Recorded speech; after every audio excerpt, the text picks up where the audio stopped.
FSN Radio. It's all about what's next. Go to financialsurvivalnetwork.com and sign up for your free weekly newsletter. You'll also get 3 free reports. The Financial Survival Network. It's all about what's next. Welcome. You are listening to the Financial Survival Network. I'm Kerry Lutz. It's 8/19/19. If you're into numerology, well, that might mean something to you. And if it does, please tell me. I'd love to know.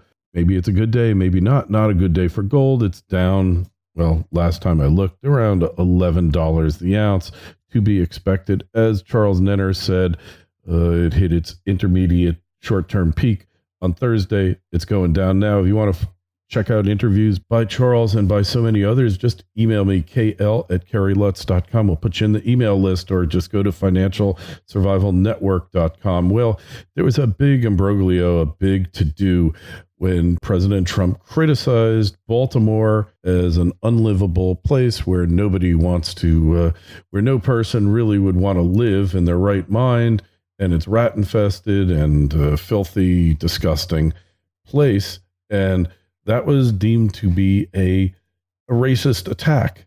Now, I don't know. Anytime you think somebody's not clean, that they're dirty, it's racism. Come on. It's so silly. But our good friend is with us now. I'm talking about Daniel Greenfield.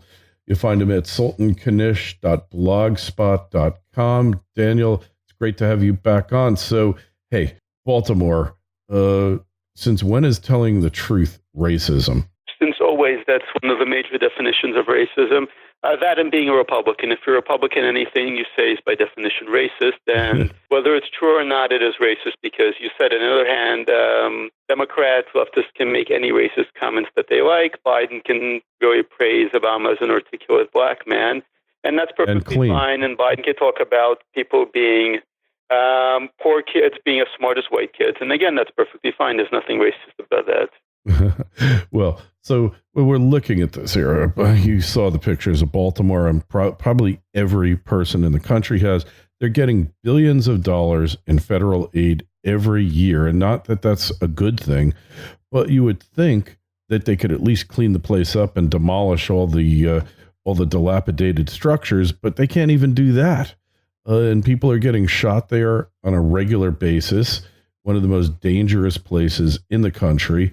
What is going on here? How did the cities, which are almost all exclusively Democrat-controlled, one-party rule cities for the past half a century, were just allowed to decline like this?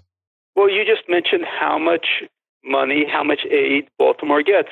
If they actually cleaned things up, if they actually made it a functioning city, they wouldn't be getting the aid. Their whole point is to maintain a broken system, a broken city, a failed city, and then, of course, demand aid, and no amount of aid is ever enough.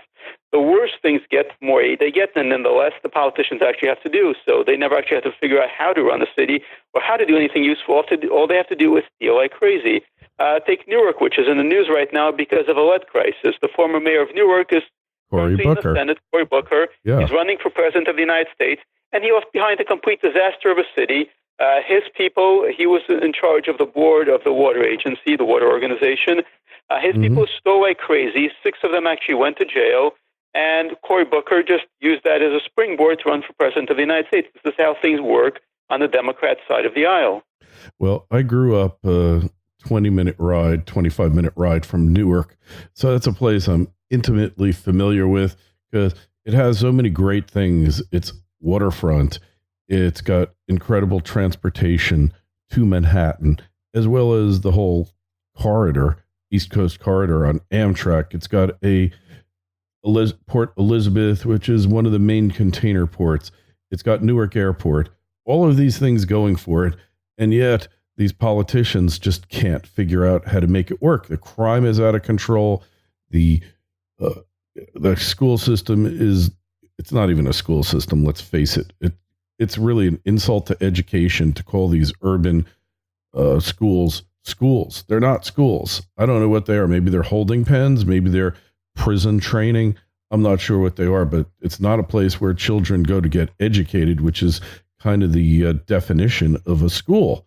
So This is long overdue. But it's where teachers' unions go to get their funding and pass the money or bribes on to Democrat politicians. The great point. Great point. And it's about time somebody called these people out here, Daniel, because this has been going on for decades now. They've just become endless money pits. It's kind of like you buy this used car and it looks really good on the outside, and then you get it home, and then the fun begins. It needs a new engine, a new transmission. These systems need everything. They need to be totally revamped. And whether it's privatization, vouchers, I'm not sure, magnet schools, you just can't trust the government with such a vital function as to educate children. Of course you can't. And in fact, there's been some success with charter schools. We're just trying to at least decentralize the system.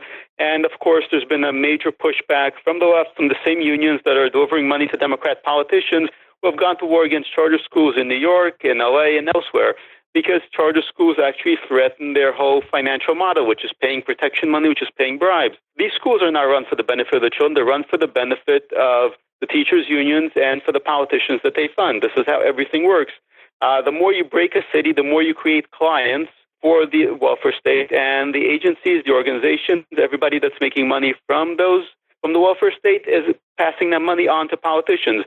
And the people who are the clients of that welfare state are now told to vote in lockstep for the same Democrat politicians, otherwise they're going to lose their benefits. This is how the plantation politics that have actually destroyed Baltimore, they've destroyed Newark, they've destroyed Detroit, and so many other great American cities work.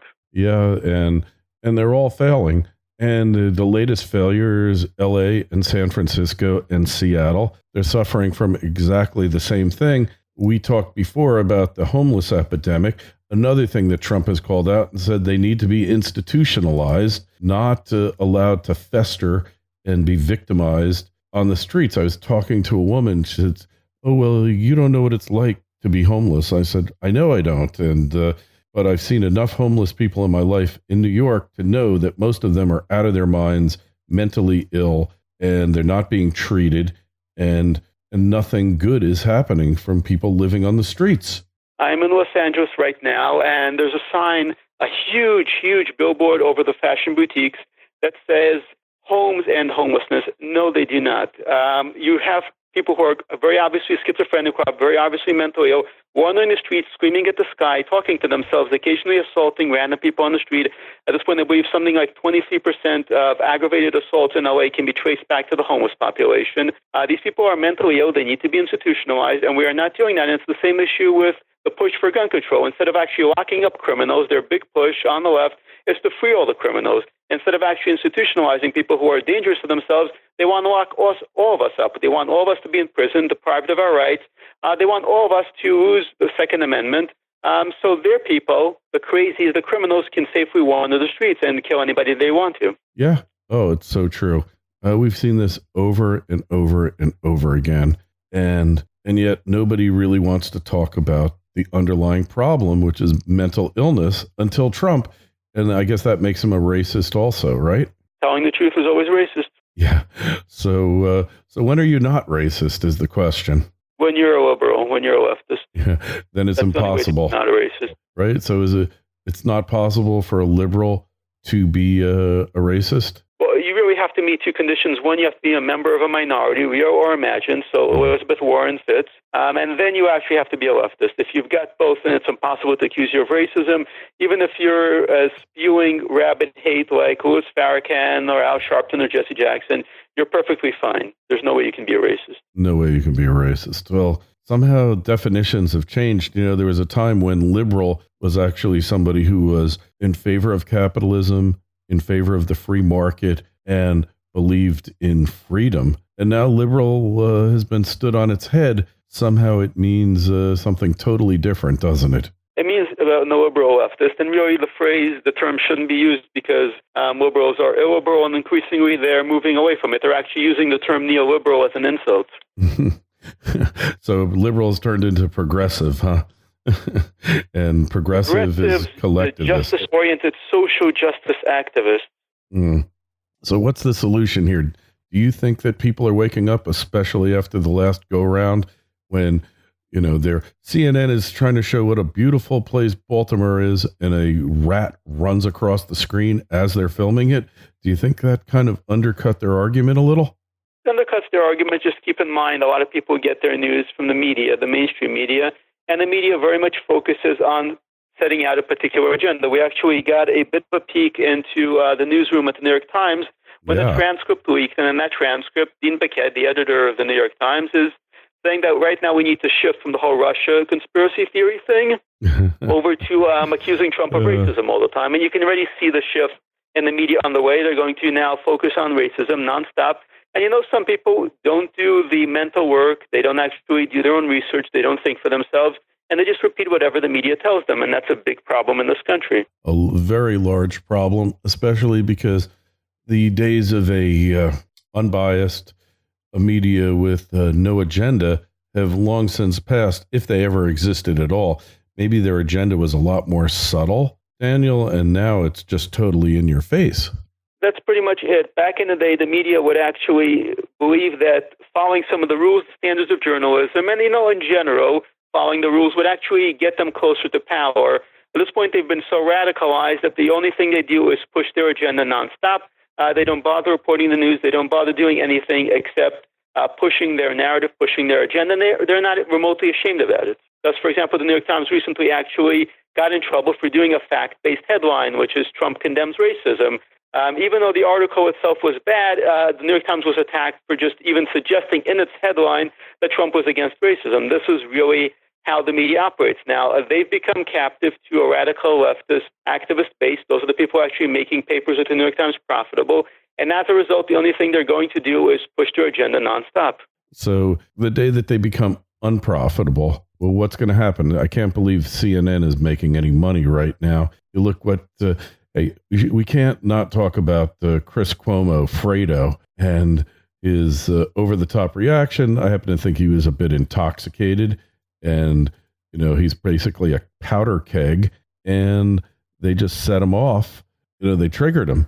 He totally triggered him, but you really saw who this person is. FSN Radio. It's all about what's next. Trilogy Metals is a world-class developer in Alaska's Ambler Mining District. The company already possesses 8 billion pounds of copper, 3 billion pounds of zinc, over 1 million gold-equivalent ounces, and now over 77 million pounds of cobalt. Trilogy's Arctic project boasts an after-tax net present value of $1.4 billion with a 33% IRR. Trilogy is led by an experienced management team with proven success in discovering and developing projects in Alaska. The company is well capitalized, has no debt, and possesses strong institutional support. Trilogy trades on the New York and Toronto exchanges under the ticker symbol TMQ. To learn more, go to trilogymetals.com. That's trilogymetals.com. The Financial Survival Network.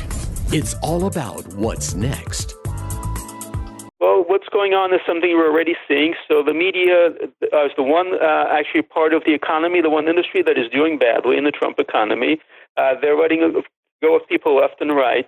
What's actually going on is you have wealthy leftists just buying up magazines, newspapers. That's the Washington Post is owned by the CEO of Amazon, Jeff Bezos. Mm-hmm. You've got Time Magazine is owned by another .com tycoon. The New Republic was briefly held by the co-founder of Facebook. So these guys have the money, they have the spending money to keep these operations going as long as they push their political agenda. They're not going to be profitable. They're going to increasingly become nonprofits. We're going to see more and more of the media becoming subsidized first by leftist billionaires, and then increasingly there's going to be a push to have the government subsidize them, and I think that's the really dangerous part. Oh, for sure. And hey, when we talk about the media, we really have to talk about social media, online giants. Google just had that huge document dump and proved that their CEO totally lied to Congress and has been lying all along, unless this is a plot that's taking place behind his back, which is very difficult to believe. This guy, complete liar. Most politicians don't understand tech. They don't understand technology. So it's routine for people from the industry to just come in and spew complete nonsense that everybody knows is nonsense. When Pinchai came out and said that Google's algorithms are somehow not biased or not, they're self-programming. That was obvious nonsense. I mean, everybody knew it was nonsense. Google very much biases its algorithms. Their algorithms are biased in very obvious ways. For example, if you Google Mail, it's what's going to come up first is Gmail, not mail.com, because Google biases its algorithms to promote its own products. And Google has actually been open about this in the past. All this stuff is an antitrust violation. At this point, Google controls effectively 80% of search, which means it really controls the Internet. Facebook controls about 80% of social, which means it controls the other part of the Internet. Both of these companies very much need to be broken up, but Google more so than others because it just has its tentacles into everything. It's got search. It's got Android as an operating system. It's got Chrome as a browser. It's got a huge ad business that runs off its search. That's where it makes most of its money. And it's pushing into every other possible thing, including putting smart speakers in everybody's living rooms, which actually are listening to you and passing on recordings of that to contractors. All this is a huge, huge violation. And it's good that finally some politicians are taking on Google, but they need to be well informed. Yeah. How much are they going to take them on? So many of them are getting paid. If you look, the Republicans believe it's a problem. The Democrats think that everything's fine, and they're not riding roughshod over your right to freedom of speech. It's a weird situation because it used to be the Democrats, people on the left, were pushing antitrust. At this point, Republicans are pretty much alone in pushing antitrust. When the Trump administration came in, for the first time, they actually tried to stop some of these runaway mergers, particularly involving AT&T. And, of course, it was the left that clamored, yes, we should absolutely have mergers. We should have a handful of companies controlling everything, particularly the Internet. And this is still what you're getting. They've spent the last few years insisting there's a vast Russian conspiracy. They're completely okay with 4 or 5 companies controlling Internet and access to the Internet. They want net neutrality, but again, they're perfectly fine with companies becoming bigger and bigger because it gives them more control. When there are 3, 4, 5 companies in control of the Internet becomes very easy to control. When there are 100, 200, 3,000 companies, then you can't control it in the same centralized way. Yeah, that's funny how that works, but it's not a threat to free speech, even though the Internet is the way that we all communicate now, right? The left doesn't believe in free speech. The moment Trump won, they began pushing this claim that disinformation on the Internet, fake news, had actually elected him, and that we need to crack down immediately on this kind of fake news. What happened then was they pursued a variety of things, including pressuring Facebook to embed fact-checking. That means that we have this insane situation where a handful of media organizations that provide supposed fact checks can effectively ban conservative sites from Facebook. They can shadow ban conservative figures on the Internet. And all this is being pushed by left-wing politicians. It's being pushed by left-wing organizations. And the open goal of this is to censor the Internet. You've got the latest CNN pushing a report claiming that too many ad dollars are going to sites that promote disinformation. Disinformation, of course, being anything that CNN doesn't like. Yeah, well, what's really funny is that Google censored that video of the Google Insider and Veritas coming on, and it was only after a huge uproar that they even thought of putting it back on. So it shows the power that they have. Yes, and again, when you have 1 or 2 companies, in this case, Google also controls YouTube, when they have this kind of power, there's really no recourse. When you have even 20, 30, 40 companies, there's more of a spread. There's more room for actually one company deciding, okay, maybe we should actually have free speech.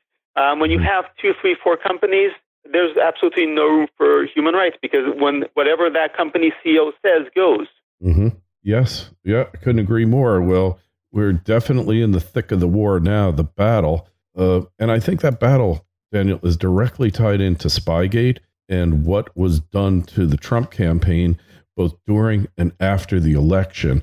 And I think that is going to be the downfall because it appears that it's all coming out. We just got word today that Mifsud, through his attorney, said, hey, I didn't work for the Russians. I worked for the CIA. And like you and I knew this already, but most of you out there had no idea. You didn't even know who Mifsud was. And right? So that's a major problem, yes, because the media really doesn't report what's actually going on. It's pushing its own conspiracy theories. And just a sidebar for a moment, as far as the connection between .coms and all the stuff goes, one of the issues that's flying under everybody's radar is Amazon received a $10 billion, or was trying to receive a $10 billion Jedi Cloud contract for the entire military. Before that, it already received a 600 contract to control the intelligence cloud, which means Amazon, a company with definite political agendas, effectively has access to all of our intelligence. Just what you want. And you can't trust them. You know, Google is working hand in hand with the autocratic Chinese regime to further suppress and build these credit scores. Who knows what they've been involved in? And yet, nobody seems to care about that. Yeah, and the former head of Google, Eric Schmidt, was very close to the Clinton campaign and was very much advancing this so-called war against fake news. Yeah, and you know, it's so disingenuous at this point. How do you think this is going to wind up, this war? Well, there is a growing push to break up some of the big .coms, particularly Google. At the same time, these companies have a whole lot of money, so it's not going to be easy. If Trump is actually able to be reelected, I think we're going to see some action on that front. If he isn't, then these companies are going to continue running their lives until there's a larger backlash. Mm-hmm. And do you think at some point people take to the streets over this, or what can you as an individual do to help combat this? Well, I mean, the most obvious thing is to try to bypass Google. That's easier said than done because Google is embedded into everything. If you've got a smartphone, the odds are you've got an Android. If you don't, then you're just dealing with Apple's operating system. But there are alternatives to the major .coms in some areas. People are going to Linux for their operating systems. They're avoiding Gmail. They're avoiding putting, for example, this is a very basic thing anybody can do. Don't put Google's or Amazon smart speakers into your house because at that point you're just paying to be eavesdropped and wiretapped on. Try to avoid as much of the infrastructure of the big 2, 3, 4 companies, Amazon, Google, Facebook, as possible. And that already is a form of resistance. Yeah.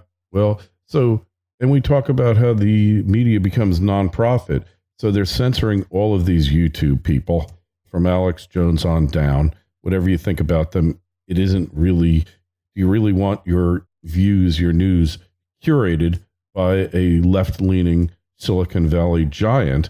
And they admit that they've lost billions of dollars in value because of it. And you have to wonder, like, okay, they don't care about that. They breached their fiduciary duty to their shareholders at the very least. You would think so, yes, but increasingly companies are getting behind what they call social activism, which devalues the importance of actually performing for your shareholders and instead pushes for the idea that they're actually bound for the general social good. So their obligation, for example, on issues like gun control, where you have a number of major banks saying they wouldn't actually deal with firearms manufacturers, is that they're not obligated to their shareholders, but to the greater good. And again, that's an area for shareholder activism. It's an area for shareholders to step up and actually challenge this theory, which says that what companies really need to be doing is providing a social value rather than shareholder value. Yeah, and that is a problem, and that's a problem with American business. When you get so big that you don't have to care about anybody, including your shareholders, then you were way too big. We saw what happened to General Motors. We saw what happened to the car companies. They all diminished as a result. And probably something similar is going to happen here.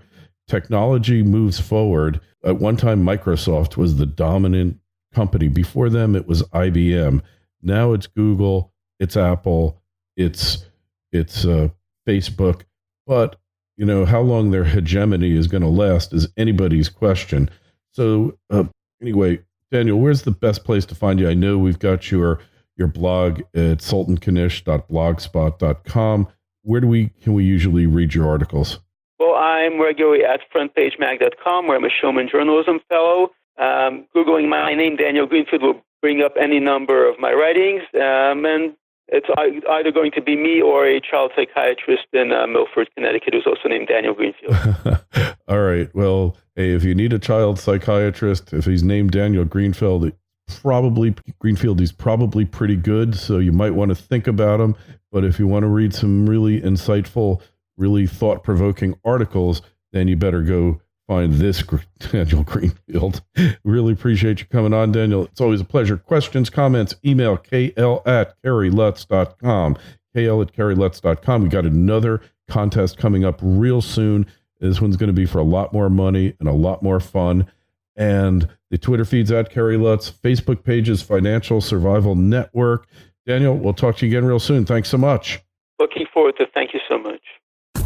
FSN Radio. It's all about what's next. Go to financialsurvivalnetwork.com and sign up for your free weekly newsletter. You'll also get 3 free reports. The Financial Survival Network.